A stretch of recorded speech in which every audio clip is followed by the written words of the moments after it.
अस्सलाम वालेकुम दोस्तों, मेरा नाम है सुभान असलम। मेरी उम्र 13 साल है और मैं एक बात काफ़ी दिनों से नोट कर रहा हूँ।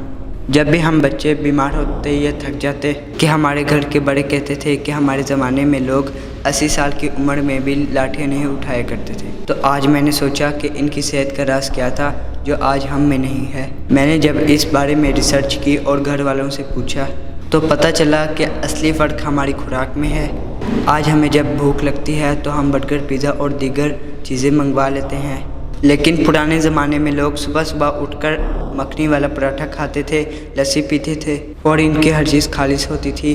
वो लोग पैदल चलते थे, मेहनत करते थे, इसलिए इनके जिस्म लोहे की तरह मजबूत होते थे। और आज हम थोड़ी दूरी पर जाने के लिए बाइक या गाड़ी ढूंढते हैं और सारा दिन मोबाइल पर गुजार देते हैं। तो दोस्तों, इससे हमें क्या सबक मिलता है? ये कि बाहर का खाना कभी कभी तो ठीक है, लेकिन अगर लंबी और सेहतमंद ज़िंदगी चाहिए तो हमें घर के खाने की आदत डालनी चाहिए। आपको क्या लगता है कि आज की ज़िंदगी बेहतर है या पुराने ज़माने की? मुझे कमेंट में ज़रूर बताएं। मिलते हैं कल एक नए टॉपिक के साथ। अल्लाह हाफिज़।